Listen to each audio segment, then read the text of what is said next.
Hi, everyone. Welcome to A New View. I'm Kim, and I'm here with Shira, Lee, and Juji. We are four friends, speakers, and professionals from different cultures, backgrounds, and age groups coming together to offer healing and inspiration. Today, we are going to talk about the need to be perfect. Ladies, who would like to start us off? Ooh, interesting how you phrased it, the need to be perfect. It's kind of the whole notion of perfectionism is very interesting for me, and it's definitely like changed over my lifetime, but I can definitely look back on certain aspects of my life and see that I had that need because I now see that I was a former people pleaser. And I'm sure I still have some people pleasy things, but I'm so aware of the fact that I was a people pleaser at my own expense. It feels like it sort of goes hand in hand with that, because it's like, I need to please you so that you like me, so that I'm okay. So if I don't do things the way I think they should be done perfectly, then something's wrong. And it's just like this whole weird mental game that we don't even know. I didn't even know that I was doing it for sure. But I can see how much pressure that is that one puts on oneself.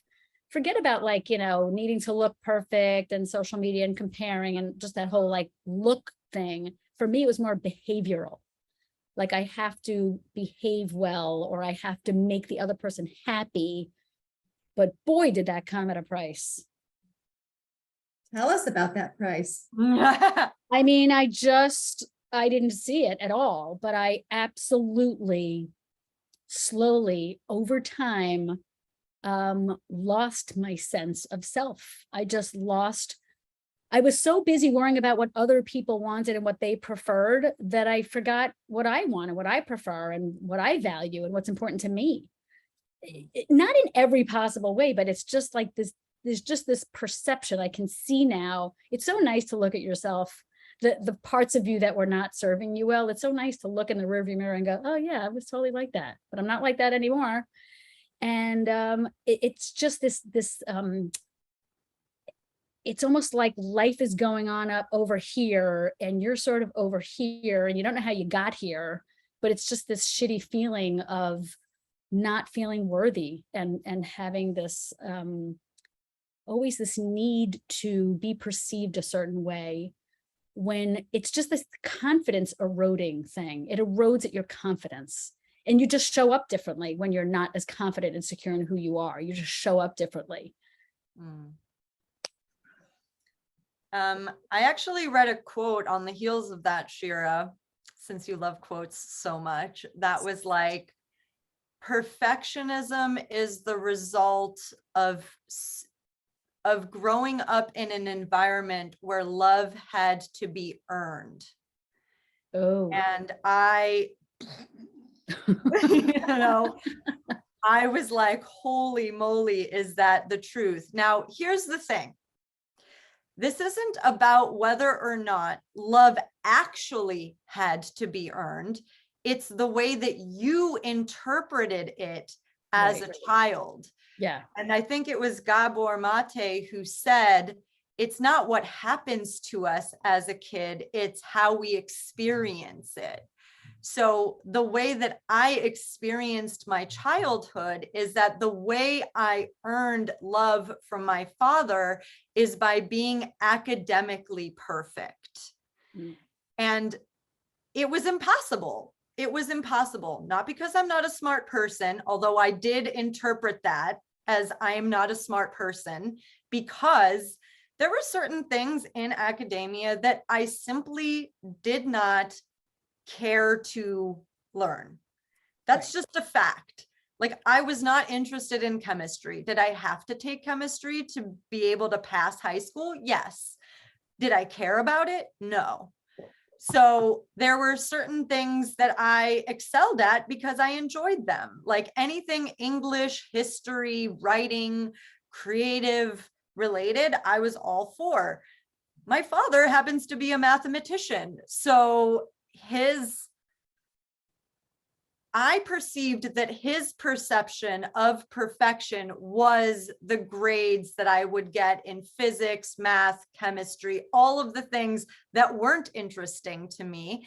And therefore, if I could not earn his love, perception, not true, but if I could not earn his love with the perfection of my ability to do math, physics, and chemistry, then I had to excel somewhere else.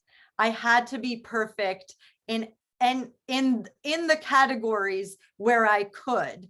So I decided that I had to go to the best art school. I pushed my grades so that my grades would never be the thing holding me back from going to the best art school. And like when I say I went to the best art school, I mean, I went to the best art school in the world. Which one? One. So I went to the Savannah College of Art and Design, which was named the hottest place to study art the year that I went there in our country.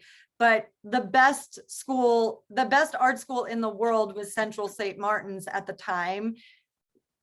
John Galliano, Stella McCartney, like you name a famous fashion designer, they went there. That's where I studied as my like study abroad program. And like, when I tell you how hard I had to push to get that, now this didn't even mean anything to my father, by the way. It didn't mean anything to him that I went to the best art school. He was just like, oh, great, another thing I have to pay for. Actually, that's not true, because education was the first, foremost, most important thing in our family. So that was the one thing that was always allowed. Oh, you want to be more educated? You want to better yourself in the educational arena? Go for it. But the level to which I held myself because of my perceived deficit in other areas, trying to earn my father's love was just like exhausting. Yeah. It was Perfectionism is exhausting because it doesn't exist. It doesn't exist. I was drinking cans of Monster energy drinks, like staying up late, studying sewing until my little fingers were raw. Like I fell asleep on top of a sewing machine at the studio one time. I was like, if I'm going to do this, I have to be the best. Wow. It's so much to put on yourself. So, and then you She's look exhausted back, just talking about it. I know, I'm going to go take a nap. I hope it's okay. The bed's right there. Just look this way. Right. But so like, Shira, you were talking about looking at it in the rear view and you're like, oh my God, how much energy did I expend trying to earn love that was already there? That was already there. What? Yeah. It's Wow. crazy. Oh, Speaking of love that was already there, I did something similar but different growing up. My parents always loved us, but it was me who expected the perfectionism out of me, because, you know, I moved to the United States from Israel at a very young age, at 7. And going to school where I didn't know the language and I couldn't write or read. I was 7, and at that point, you know, most of the kids have already learned how to read and write and speak the language, obviously. And so for me, it was I was really feeling a lot of shame behind that. Like when I would go to school, literally, my day looked like, oh my God, I'm stupid. I don't know how to speak it. I don't know how to write it. I didn't know my ABC. So I had to start from scratch, obviously. And I really pushed myself until I excelled, you know, and within a couple of years, I was not only at everybody else's level, but I went beyond it. And people were, you know, some other students used to cheat off of me on the spelling exam and whatnot. But there was also another form of, I think, perfectionism for me and my family growing up. And that was, my parents were always working. They were always out and they were always working. And my 2 siblings are younger than I am. We're 5 years apart, each of us. And my brother, being the youngest, is 10 years younger than I am. So I always was kind of like a second mother to him. And I remember wanting to always keep him on track, like he's going to learn the language and he's going to know, he was actually born in America, so he knew the language, but it was almost like my mom and dad were not there to make sure we did our homework, to just that kind of stuff was not a priority for them. So I honed in on it. And I think for me, it was part of like having that control, to make sure that he was doing okay. He was like the class clown in school, and this is all a part of, where I always feel like I held myself, I had to be held up to a higher standard. My parents were always proud of me, but it wasn't enough for me. It wasn't enough for me. I was like, I could do better. I could do better, and so I tried to do it in so many parts of my life.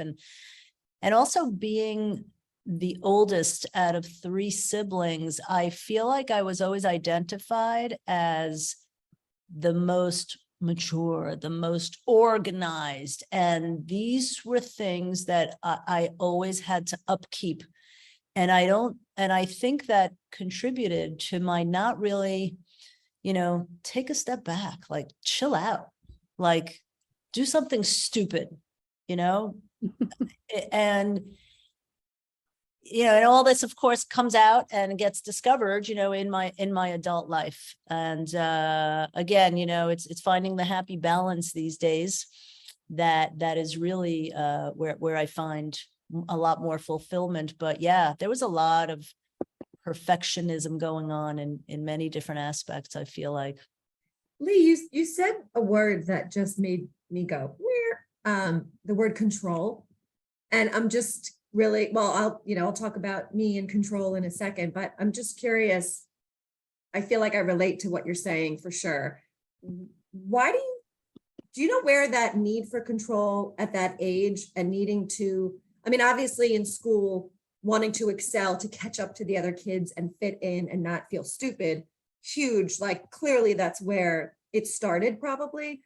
But then when you were talking about your brother and like that you felt like you wanted to make sure that he was up to speed and have control, is there anything like, what do you think would have happened if you didn't have that control?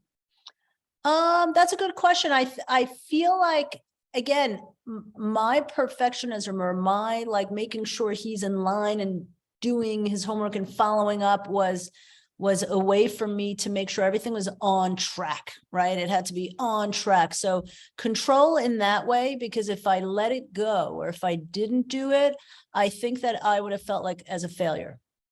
And again, I put that on myself. When I reflect back, like nobody ever said to me, like, you look out for your brother or you do that. I think I wanted to, I wanted the best for him, almost like a parent does for their child. Well, it sounds like you played the parental role. I did. I certainly did. I certainly did. And my brother would say that too. He would also say, like, for a while there, I was like his mom. And I remember at some point in his adult life, he was, when he turned 13 or 14, he started to rebel against that. He's like, well, you're not my mom. You're not mom. What do you, and so I gave up after a while, but for as long as I could, I tried to kind of keep him in line. And, but later in his adult life, at some point, he did thank me. He was like, I know you were always there for me and helped to do my homework and everything like that, which again, I don't know that I needed to be. I don't know that I needed to be, but I felt like it was a responsibility of mine that I put on myself that I didn't need to. And, I don't know that if I did it all over again, if I would do the same thing, but it was a responsibility. And part of that is the control thing. You're responsible for this. Do it. Just do it. And I didn't look back. Yeah. For me, I feel like the lack of control, there's a fear there. There's a fear there of like things falling apart, or me feeling hurt in some way, or me looking bad in some way, me letting people down in some way. it's still there to some degree. I mean, I work on it and it's better than it was.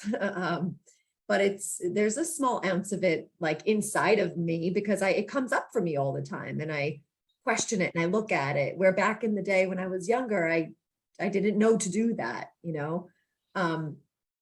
my perfectionism, unlike you, Juji, I didn't grow up in a house with parents who put pressure on me, well, perceived pressure on excelling and all of that. It was actually quite opposite. Can I just interrupt you? I feel like I want to say that like, it's not that there was no pressure on me to excel. It's just that it wasn't the one and only thing I had to do to earn love.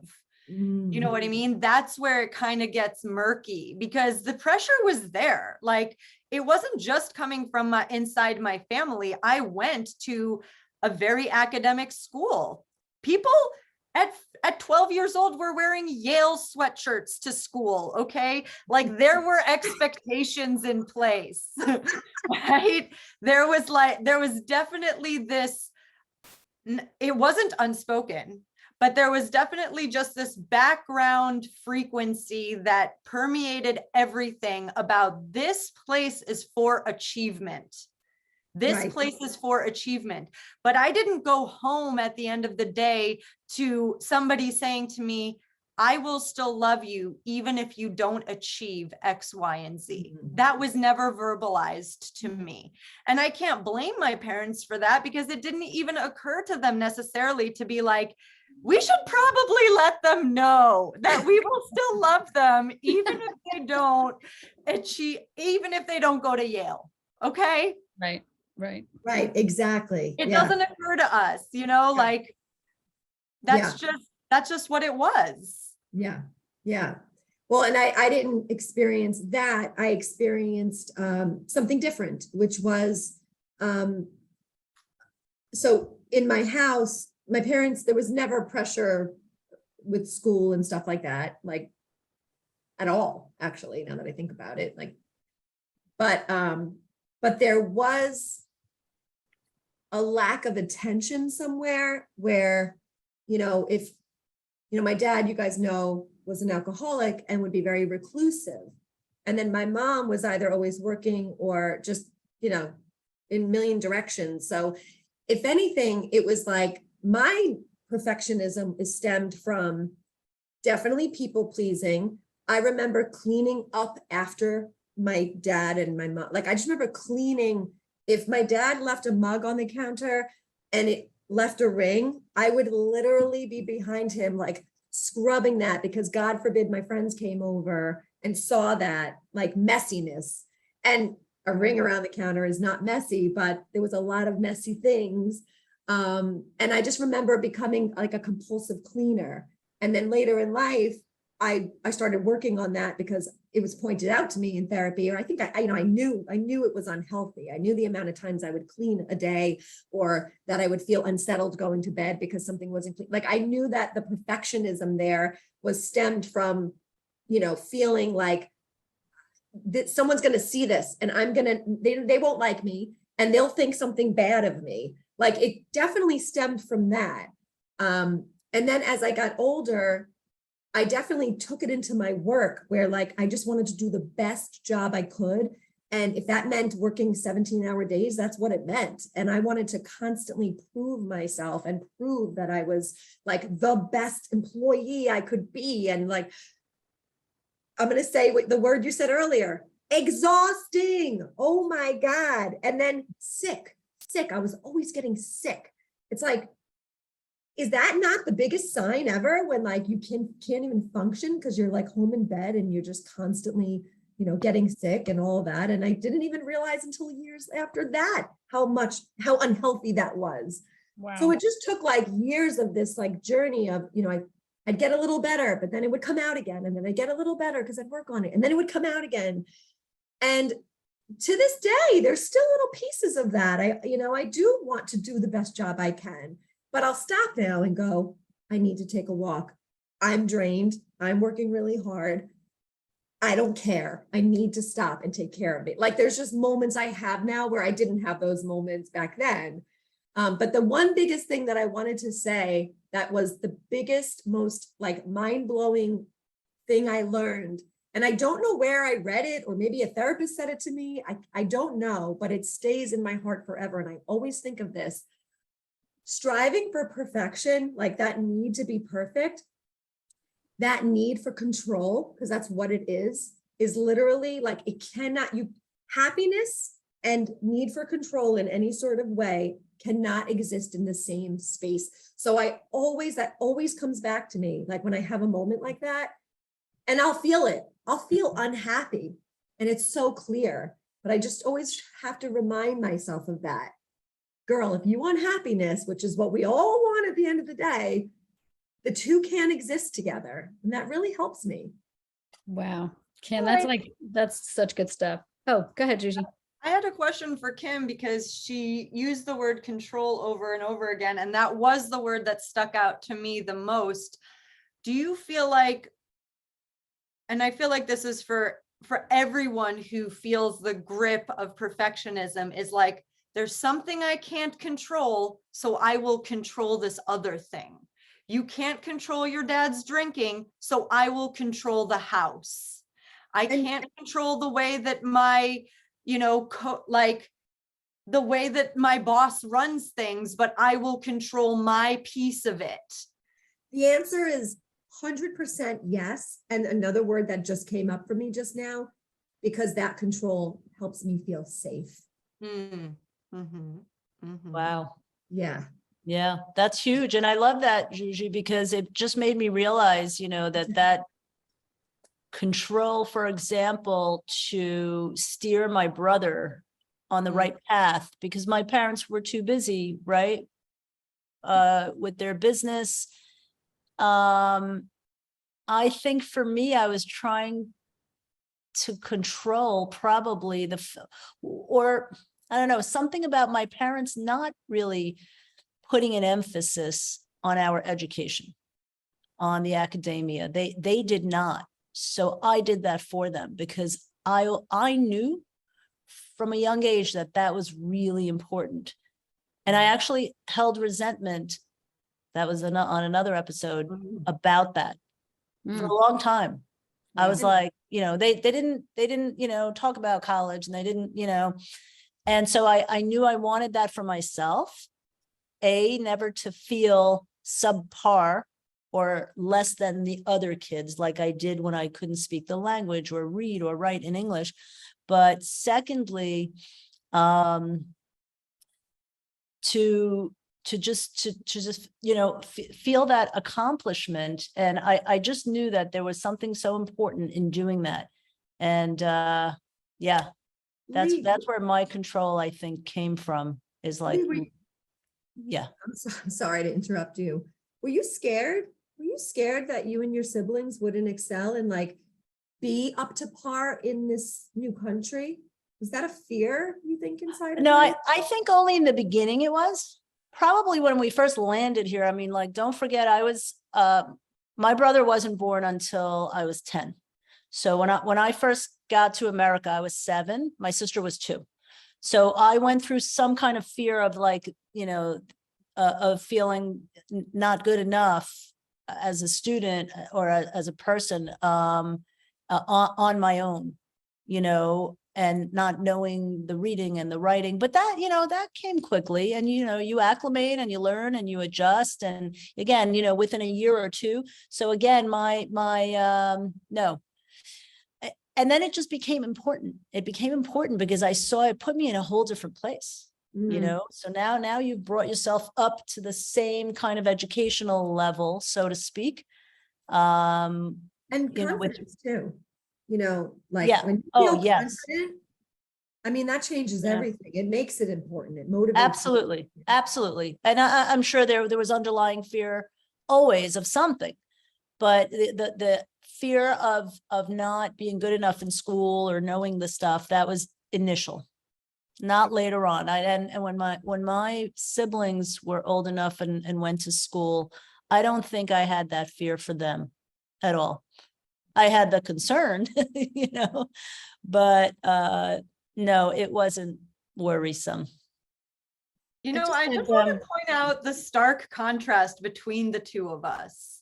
The high expectations just like over me all the time with this education, and then you feeling like there was, there was no concern for that. And then that, so like parents, there's no winning. There's Right. no winning. Right, Yeah, right. yeah. You know what I But mean? for me, there was not enough of what you had too much of.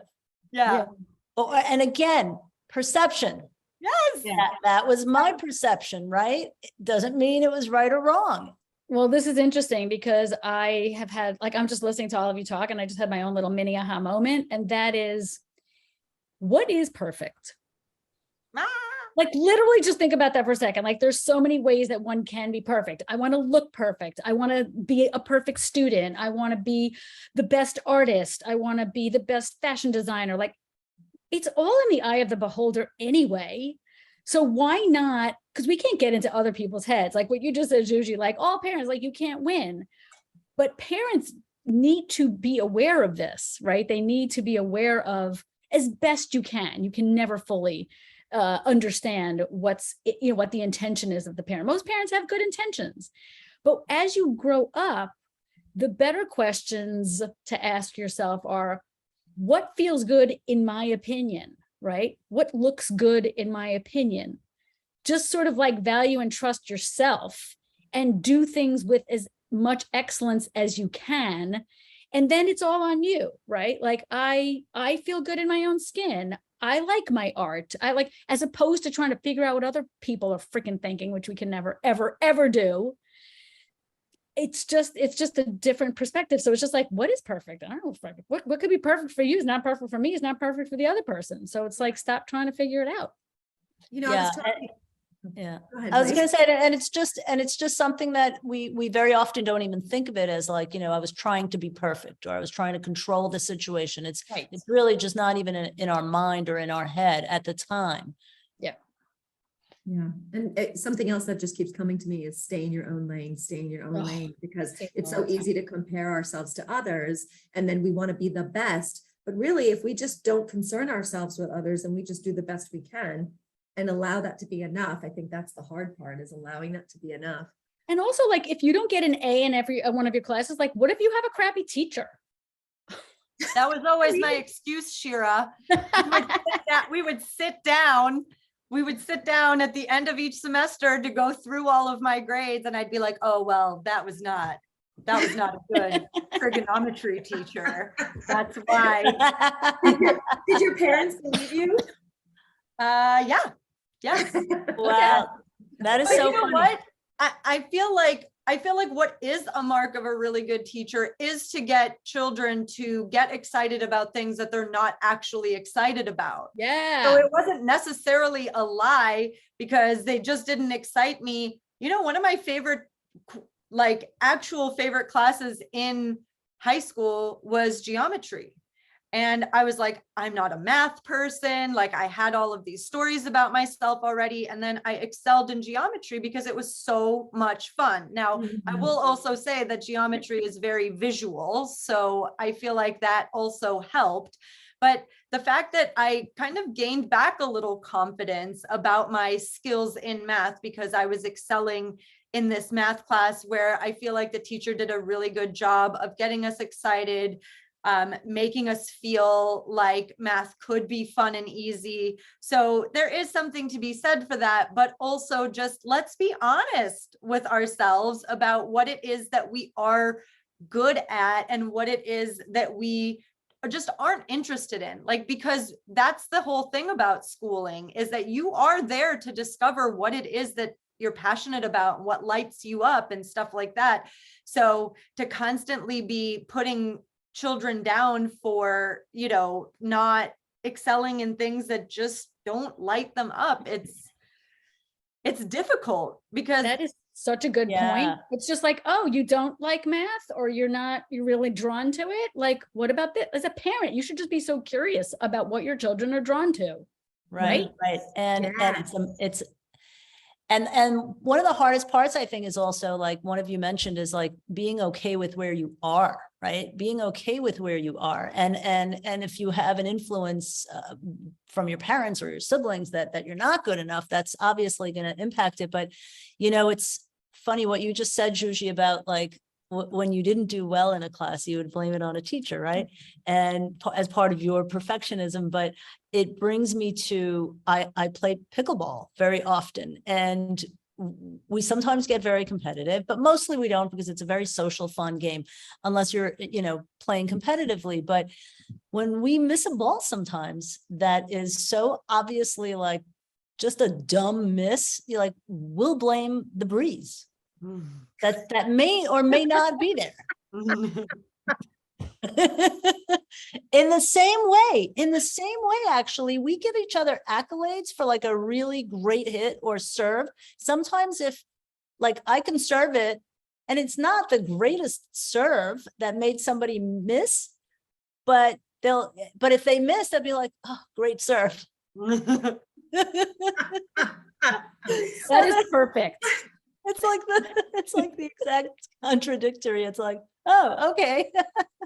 Well, on the heels of that, I think that's a fantastic place to wrap. It's the wind. If you've enjoyed our conversation, please subscribe to our channel and be sure to let us know if you have any topic requests or questions by commenting below. Thank you so much, everybody, for watching, and we'll see you soon. Thank you.